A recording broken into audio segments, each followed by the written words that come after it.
नमस्कार साथियों, स्वागत है आपका महाभारती पीजी कॉलेज की ऑनलाइन क्लासेस में। इस वीडियो में हम देखने वाले हैं BA part second year history paper first unit first मध्यकालीन भारत, और हमारा टॉपिक है अलाउद्दीन खिलजी। इससे पहले हमने यूनिट फर्स्ट में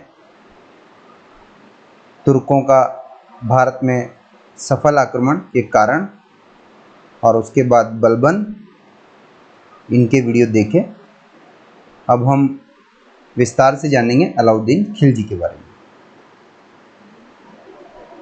इस वीडियो में हम आंसर देखने वाले हैं, कुछ एग्जाम्पल में क्वेश्चंस क्या बन सकते हैं। इस वीडियो में जो कंटेंट आपको बताया जाएगा उसके बारे में वो बताता हूँ। जैसे खिलजी साम्राज्यवाद का अर्थ सहित विवेचन कीजिए।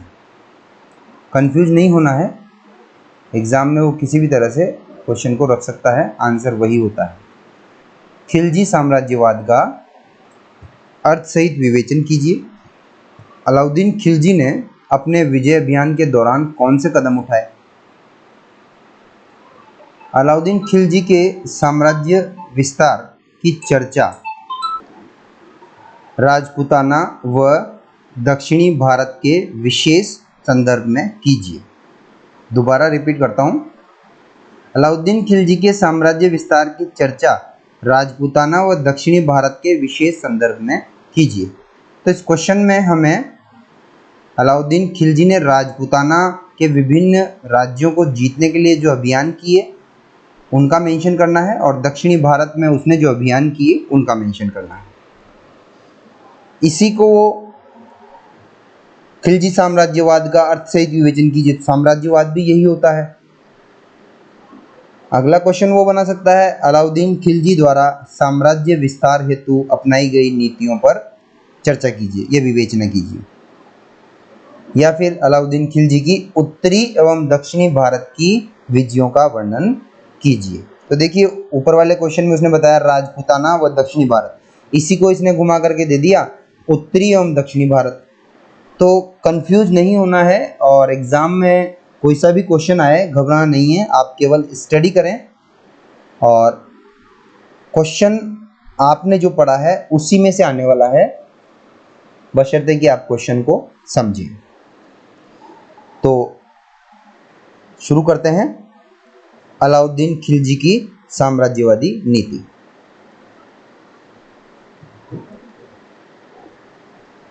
अलाउद्दीन खिलजी एक महत्वाकांक्षी शासक था। वह अपने आप को दूसरा सिकंदर कहता था। साम्राज्यवादी नीति,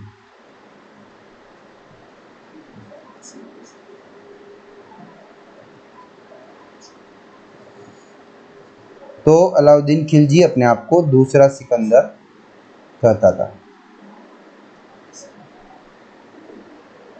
और वो सिकंदर की तरह ही विश्व को जीतना चाहता था।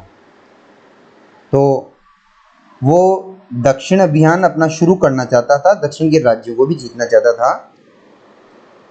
स्थिति अलाउद्दीन खिलजी की ऐसी थी कि उसके सामने कोई भी बोलने से डरता था, इसलिए उसको कोई सलाह भी नहीं देता था। और जब उसने सिकंदर की तरह विश्व विजय करने का सपना देखा और प्लान बनाना शुरू किया, तो उसका एक मित्र था दिल्ली का कोतवाल, जिसका नाम था अलाउल मुल्क। अलाउल मुल्क, अलाउल मुल्क एकमात्र यही उससे सलाह देने की हिम्मत करता था। तो उसने उसे सलाह दी कि आप अपना दक्षिण अभियान को त्याग दें, क्योंकि आप उत्तर और दक्षिण भारत में फंस कर रह जाएंगे और दक्षिण भारत पर आप ध्यान नहीं दे पाएंगे, और उत्तर भारत का जो शासन है वो भी आपका अस्थिर हो जाएगा। और उसने कहा कि विश्व विजय के काम में लगने से पहले आप भारत को तो जीतिए पहले पूरे को। तो अलाउद्दीन ने उसकी सलाह को स्वीकार कर लिया, वरना हो सकता है उसका भी जो इतिहास होता वो मोहम्मद बिन तुगलक की तरह होता, जिसे MBT भी कहा जाता है, मोहम्मद बिन तुगलक। दक्षिण भारत के उसके अभियान के कारण राजधानी को दिल्ली से दौलताबाद या देवगिरी स्थानांतरित करने के कारण एमबीटी का शासन पूरी तरह से खत्म हो गया। अब हम बात करते हैं उत्तरी भारत की विजय या फिर राजस्थान की विजय, अलाउद्दीन खिलजी का साम्राज्यवाद, इन सभी का आंसर यही रहेगा, उत्तरी भारत की विजय। उत्तरी भारत की विजय में सबसे पहला आता है गुजरात विजय।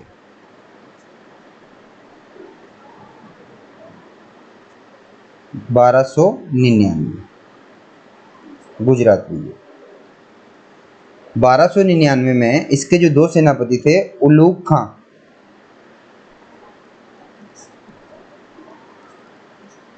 ध्यान रखिए ये उपाधि है और ये उपाधि मोहम्मद बिन तुगलक ने भी धारण की थी। श्रेष्ठ खान जिसे बोलते हैं, उलूग खां इसके जो सेनापति थे, और नुसरत खां, ये दो सेनापति थे इसके। इनके नेतृत्व में तुर्क सेनाओं ने, मतलब अलाउद्दीन खिलजी एक तुर्क था, तो अलाउद्दीन खिलजी की सेनाओं ने गुजरात पर आक्रमण कर दिया और गुजरात का शासक था कर्ण सिंह बघेला। कर्ण बघेला गुजरात का शासक था उस समय। वो डर गया और उसने अपनी जो बेटी थी वो उसकी देवल देवी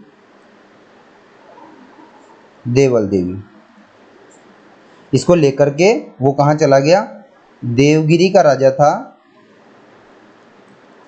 देवगिरी का शासक था रामचंद्र देव, इसकी शरण में वो चला गया।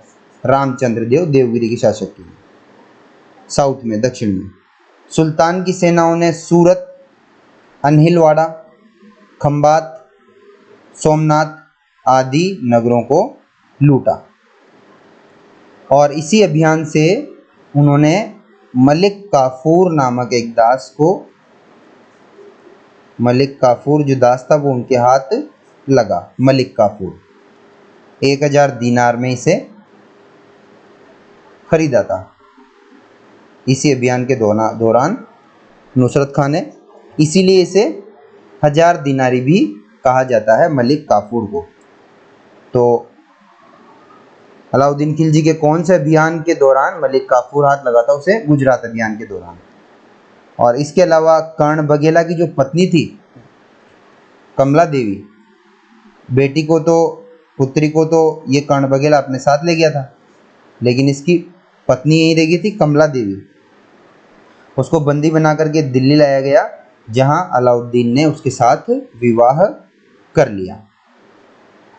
ये हुआ इसका गुजरात अभियान। अब दूसरा अभियान उत्तरी भारत का बात करें तो हो जाता है रणथंभौर विजय। रणथंभौर विजय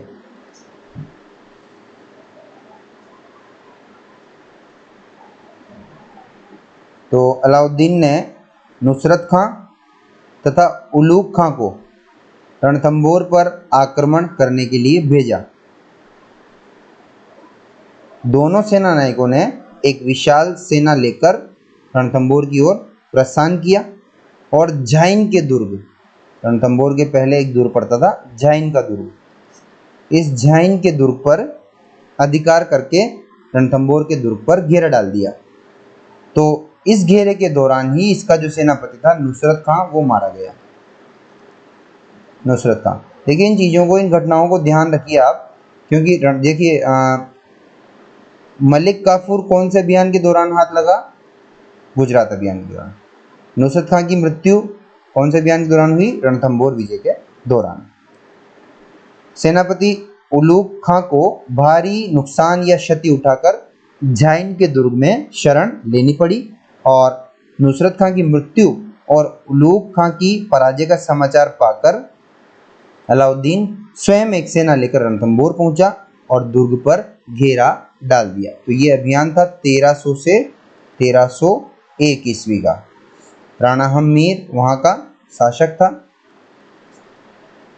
और जो मंगोल भगोड़ा था, जो अलाउद्दीन खिलजी से भाग करके आया था, उसको इसने शरण दी थी, इस वजह से ये आक्रमण हुआ था। और लगभग 1 वर्ष तक अलाउद्दीन ने वहाँ पर घेरा डाले रखा। अंत में अलाउद्दीन खिलजी ने रणमल और रतिपाल, दो उसके सेनापति थे रणहमीर के, उनको धन का लालच दे करके अपनी ओर मिला लिया।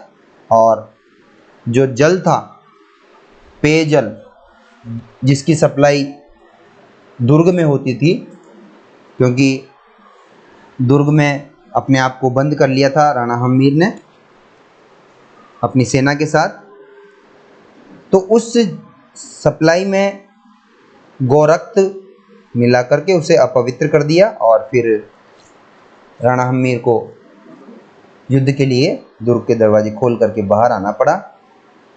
तो इस तरह से रणमल और रतिपाल, इन दोनों को अपनी ओर मिलाया था धन और पद का लालच दे करके। तो हमीर और हजारों राजपूत तुर्कों का मुकाबला करते हुए मारे गए।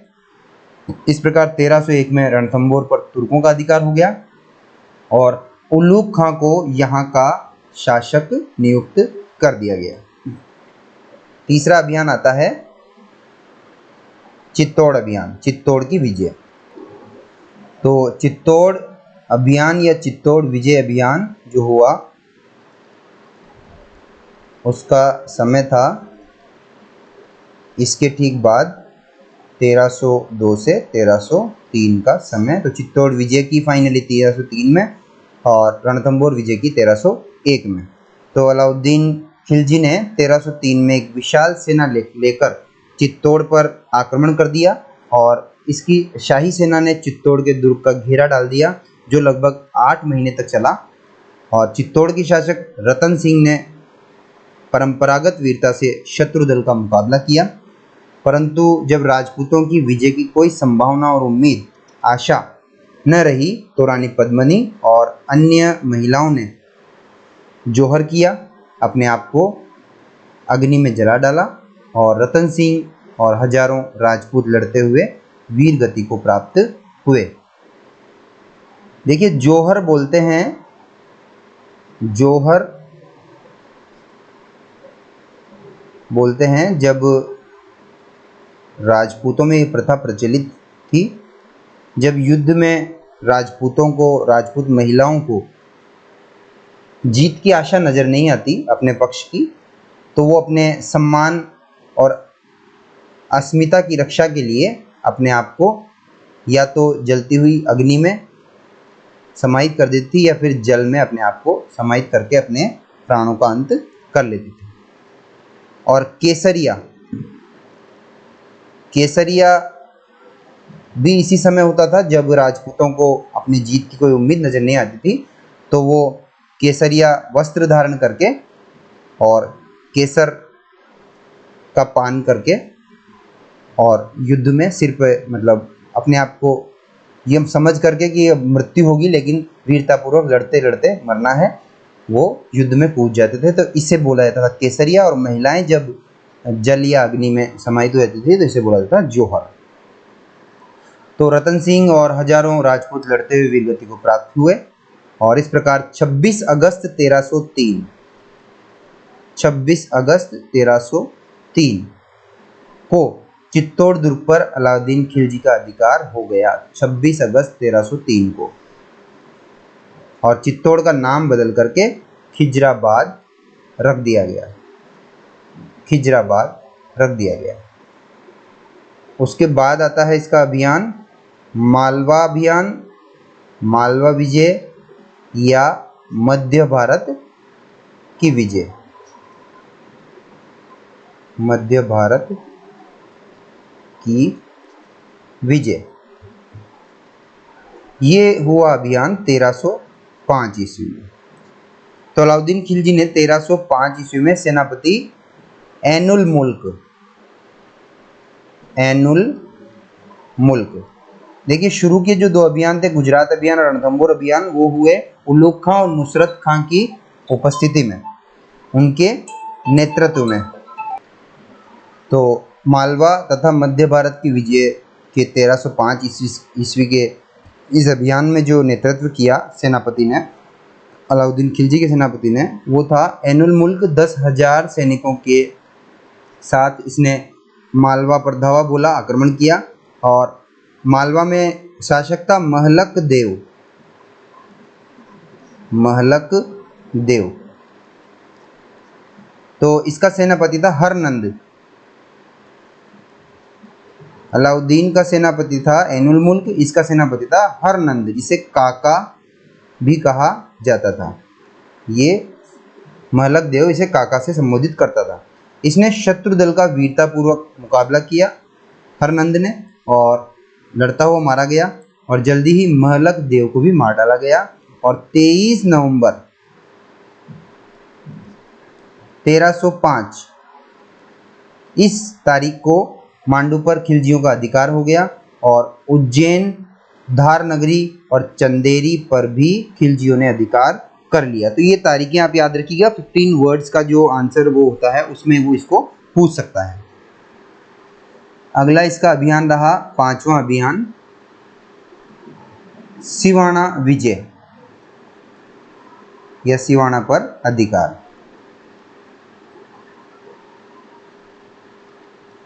सिवाना विजय 1308 ईस्वी में यह अभियान किया। तो 1308 में एक विशाल सेना लेकर के अलाउद्दीन ने सिवाना पहुंचकर दुर्ग का घेरा डाल दिया।